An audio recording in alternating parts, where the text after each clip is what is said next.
Laurence Kotlikoff, Laurencekotlikoff. And your position with? Professor of Economics at Boston University. And how long have you been? 25 years. Well, one of the concerns is if you're so short on revenue that if you start raising tax rates, you may find that you may not get as much revenue as you had expected because people stop working, or they start evading taxes, or they leave the country. So in order to cover a $200 trillion fiscal gap, we would have to immediately and permanently double all federal income taxes, all payroll tax, federal payroll taxes, the FICA tax. We'd have to double the corporate income tax, the estate and gift tax. So all the taxes the federal government collects from now till really the end of time, we would have to double that entire path of taxes.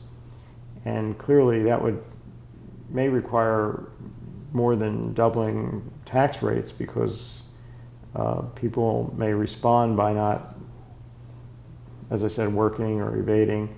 And it may be that collecting twice the amount of taxes that we'd otherwise be collecting is just not feasible. It comes to a point where the tax rates get so high that people actually, just start working in the underground economy.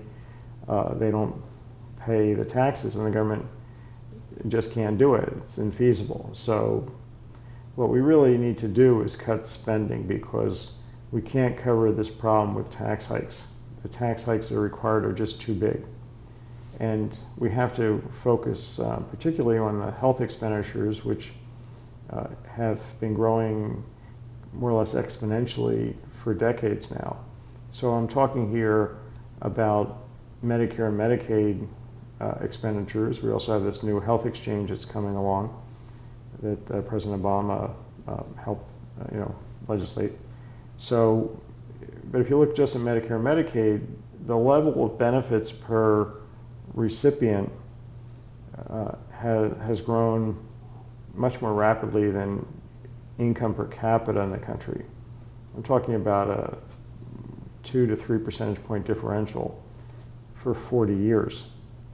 So it's obvious that you can't have income growing at this level and spending growing at this level, much higher level, and expect things to work out.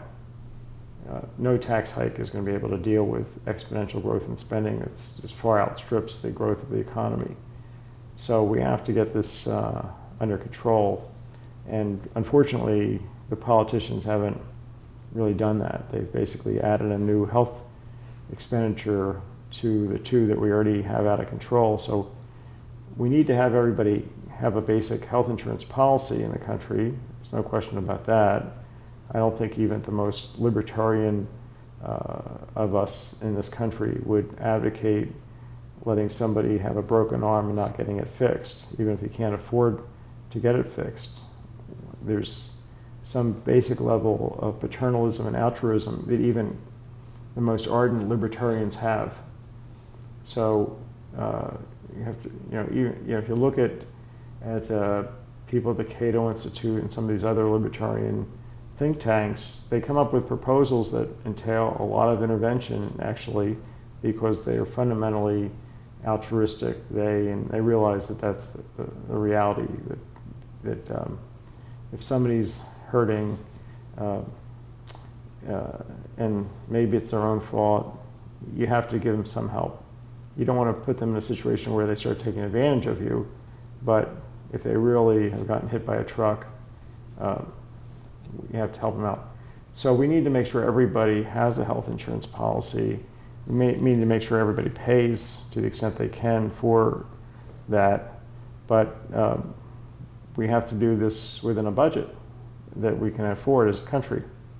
And that's not what we're doing. We're kind of setting up separate health insurance programs run by the government for different sets of people, and have no cost containment for any of these programs. And they're all running out of control.